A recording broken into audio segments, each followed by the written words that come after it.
Today is Saturday, November 23rd. It's officially holiday shopping season, which also means deals and discounts are available now, and more are coming in time for days like Black Friday and Cyber Monday. But with all the online and in-store shopping options available, where do you even begin to find the best deals? Today, Trae Bodge is here to help you navigate it all and make the most of the seasonal discounts. She's a journalist and TV commentator who specializes in smart shopping and budget-friendly living. Her website, True Trae, features a wide variety of money-saving advice from retail to travel to beauty and more. Today, she's sharing what types of items will have the best deals, when you should buy now and when to wait, and how to use technology to help you save on every gift. All that and much more coming up. Welcome to the Newsworthy Special Edition Saturday, when we sit down with a different expert or celebrity every Saturday to talk about something in the news. Don't forget to tune in every Monday through Friday for our regular episodes, where we provide all the day's news in 10 minutes. I'm Erica Mandy. It's now time for today's Special Edition Saturday. Trae Bodge, thank you for joining us on the Newsworthy. It's so nice to be back with you. I'd love to know what's stood out to you so far this holiday shopping season, as I know a lot of the deals really started back in early October. They did. We saw a lot of excitement in early October from Amazon, Target, Walmart, Lowe's, Best Buy, and more. And according to a Bread Financial poll, 25% of us intended to shop early, to start as early as October on our holiday shopping. And so I was not surprised to see all these sales happening because it has become kind of a thing in the last few years. However, that doesn't mean that there's not much more excitement ahead. Inflation has been high, but it has been coming down recently. What effects do you think the overall economy has had or will have on shopping this year? What I am seeing is that retailers are reducing prices on some items. We've seen this from retailers like Walmart, IKEA. Target did this last year, and they just made another announcement to reduce prices of over 2,000 items in their stores, including a lot of holiday gifts. And so we are getting a little bit of a break on pricing from those major retailers. But what I see is that consumers are fairly conservative. The National Retail Federation is predicting about a 2.5 to 3.5% jump over last year, which is very modest. And that Bread Financial poll that I referenced found that 76% of people are actively looking for deals. So I think overall, we'll have a slight jump, but people are not going to be spending like crazy. And what's the data saying about shopping online versus in-store? I'm guessing a lot more people are shopping online more and more each year. So are there any advantages to shopping in-store versus online? So this is an interesting question because we're constantly changing the way we shop. It's constantly evolving. And a common question is, does brick and mortar matter? Does in-store shopping matter? And my answer would be yes. We are shopping in different ways now, in-store, online, and also on our phones, and then also on social media. So the field is spreading out a little bit. But what I do find is that pricing is typically comparable across all platforms. However, you may see an exclusive discount that's a little bit deeper on one platform versus another. So just keep your eyes peeled for those. Is Black Friday still the best time to find deals, or has that time at this point already passed? That time has definitely not passed. Now, we did see, of course, all that excitement at the beginning of October, but Black Friday is very, very important to retail, and we will see fantastic deals happening over Black Friday weekend. And then we'll see a lot of activity in, I'd say, mid-December for last-minute shopping as well. So if you weren't quite ready to dive in at the beginning of October, you still have a lot of opportunities to save around Black Friday and Cyber Monday, and then, of course, for last-minute shopping as well. Are there any particular product categories that you think we'll see the best deals for on Black Friday or this year in general? Yeah, so Black Friday is really known for tech, and that is kind of across the board from TVs to laptops to phones, and then accessories that go with those items as well. We often see a lot of deals in the beauty category too around Black Friday, and then we'll start to see some interesting sales on winter apparel. However, fall apparel and outerwear will be deeply, deeply discounted because the retailers will be really looking to clear space. Now, we do see some sale activity on toys over Black Friday, Cyber Monday, but what I've seen historically is that discounts on toys tend to deepen in December.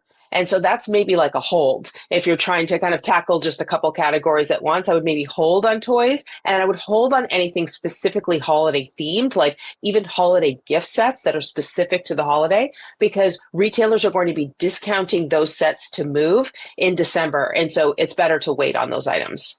How late in December? I mean, I would say hold out as long as you can, because the longer you wait, the deeper those discounts will be. However, if this happens to be, for example, when it comes to toys, if it's something that was on all the hot toy lists and is going to be a real winner this year, you may not want to wait too long because you don't want that item to sell out and then, of course, have a disappointed child on your list. Anything about shipping and delivery and returns and exchanges that is important to note here? The one thing that I am seeing when it comes to returns is that retailers are starting to charge more for returns. And even if it's a retailer that you've gotten a free return from before, it's good to just familiarize yourself with their return policy if you are ordering online, so you're aware of what the story is, how much time your recipient has to return, and then will they incur a shipping fee if they do return. I mean, usually you're pretty safe up until mid to late January. Most stores give that window of free returns or not being paid, like being charged a restocking fee, for example.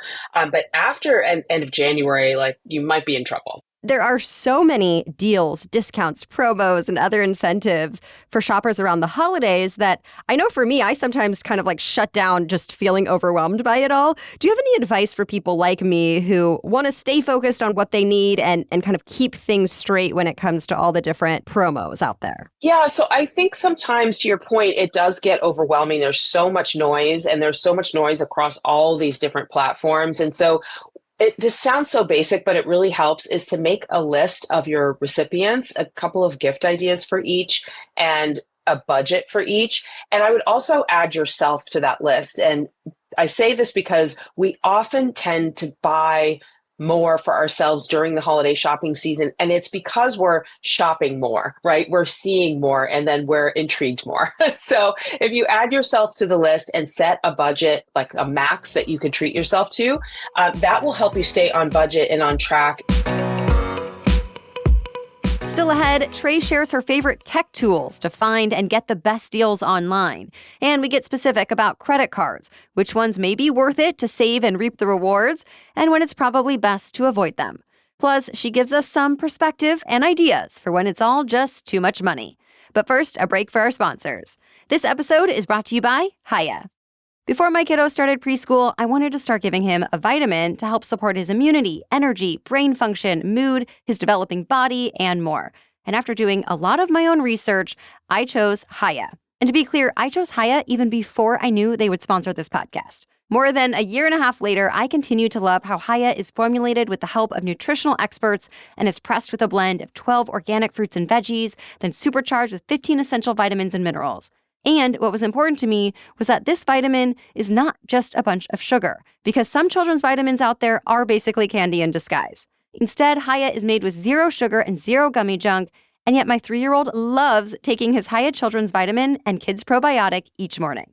So we've worked out a special deal with Hiya for their best-selling children's vitamin. Receive 50% off your first order. To claim this deal, you must go to hiyahealth.com/newsworthy. This deal is not available on their regular website, so go to hiyahealth.com/newsworthy to get your kids the full body nourishment they need to grow into healthy adults. The Newsworthy is also brought to you by SKIMS. If you are ready to get into the holiday spirit, go check out the SKIMS Holiday Shop. I love that they have so many options for everyone on your list. And it's one of those gifts that is going to keep on giving, because every time your loved one wears these items, it will feel like self-care. Like the cozy robe, I have this myself, and it's honestly so soft and comfortable, kind of feels like a warm hug getting out of the shower. So yes, I think you should treat yourself to this robe as well. And then I'll definitely be wearing my soft lounge sleep set all season long. You've maybe heard me talk about this one before because I've loved wearing this sleep set for a while, but now I have the seasonal red color set and I love it even more. It's so fun, and it's something you can match with the whole family if you want to for cute holiday pictures. Shop SKIMS Holiday Shop at skims.com. Available in styles for women, men, kids, and even pets. If you haven't yet, be sure to let them know that we sent you. After you place your order, select podcast in the survey and select our show in the drop-down menu that follows. Okay, now back to our conversation. And I know you're also a fan of like browser extensions that help you know a product's price history or automatically apply coupon codes. Can you tell us again about those and which ones are your go-tos this year? Yeah, so there are several that I like to use. One of my favorites is Coupon Cabin. I like them specifically because they have coupons and cashback offers. They have a browser extension, which will alert you to available savings automatically as you're shopping. It'll run coupons for you at checkout. And then also when you're in store, they have a good in-store app. I also like PayPal Honey, similar functionality. The one thing that's a little bit different with them is that they can provide some price history. So when you're shopping, it might say the price is high or low, and that gives you a sense of whether you should jump right now or not. And then a third that I would look at is Slick Deals. So that's slickdeals.com. They're more community run. So they have over 12 million deal seekers voting up and vetting the deals at any given time. So it's a little bit more interactive. They have a great community forum that you can ask questions of. And you can also set a deal alert on Slick Deals in case you have your eye on something and you just want them to alert you when that item's on sale. That can be really helpful as well. So I'd say those three are my favorite for the holiday shopping season. And you certainly can't go wrong with using all three. And you mentioned price history. I'm curious, how prevalent are those kind of false markdowns? That is, the product says it's cheaper than its original price, but actually it kind of costs the same as it normally does. Do you see that happening, especially online? Well, what I see is what's called dynamic pricing, where, and there are a number of factors that can contribute to this and can be like a lot of traffic or not enough traffic, a lot of overstock, and a retailer's trying to push that merchandise out. And so that'll drop the price. You will experience this, and you will experience this especially on Amazon. So I do think that price history is really helpful. So you can see, even if it's, for example, Amazon Prime Day, the PayPal Honey extension might tell you that price is kind of on the high side for right now. It doesn't mean that you're getting the best price just because it's a big sale event. So I find that feature on PayPal Honey to be very useful. I've actually noticed it more, I would say, somewhat recently on Amazon than I ever have in the past. So that's an interesting thing to consider. It's like a little bit of a roller coaster, and it's very hard as consumers how are you supposed to know what the price is? I would also say, especially if you're buying something more expensive, you can take things one step further and use, say, a Google Shopping or Yahoo Shopping. If you enter the name of the item that you're looking for, the whole page will populate with different retailers selling that item, how much it is. Sometimes you can set deal alerts on these platforms. You can look for coupons. So if you're willing to put in an extra minute or two, it's worth that. I think, especially if you're buying something pricey. What about sites like Temu that sell things really cheaply, but the quality can sometimes be questionable, or at least that's been my experience? Yeah, so I think a site like Temu is fun for certain things, but like you said, the quality can really change from item to item. So I've used Temu. I've had pretty good luck with it, but then my daughter bought something and like the ink sort of bled and like stained her legs for a day, so it's like that kind of thing. Almost sort of you get what you pay for. I do think Temu is fun, but I would maybe hesitate buying a gift on Temu unless you have purchased that item for yourself before and know that it's good, because you certainly don't want it arriving and realizing like, oh, that $3 gift really looks like I spent $3, and now you've spent $3 on a gift that you can't use. So we talked about browser extensions. Any other particular, credit cards, loyalty programs, or coupons that you would recommend? So I love talking about credit cards because credit cards can really help amplify your savings. You may have a credit card that gives you 2% off everything that you buy, or 4% off for groceries, for example. So if you're not familiar with what your credit cards offer, I would Google them, and then you can see what the benefits are, even write with the Sharpie, what's your gas card, what's your grocery card, what's your everything card.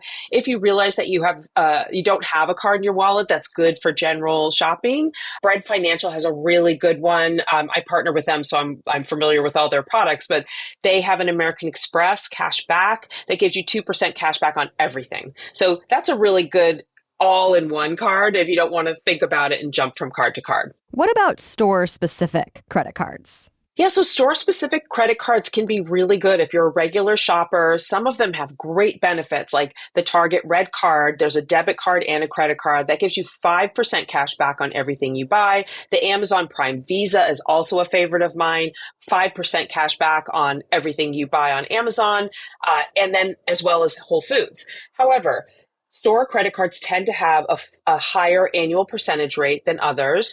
And so if you're not in a position where you can pay those credit cards off every month, you should not be dabbling in store credit cards. You should stick to your regular credit cards that are already in your wallet. Anything we have not talked about yet that you think is important to add for holiday shopping this year? Yeah, so there is one more thing I'd love to talk about, and I refer to this as spending traps. If you brought debt into 2024, it should not be business as usual for 2024 holiday shopping. You should make some tweaks. So look at your list. Are you buying for every single person in your office or every single person in your family? Those for me are spending traps. We don't need to do that, right? So I recommend suggesting to everybody, why don't we draw names this year? Or why don't we set a spending cap or a white elephant or just buy for the kids when it comes to family?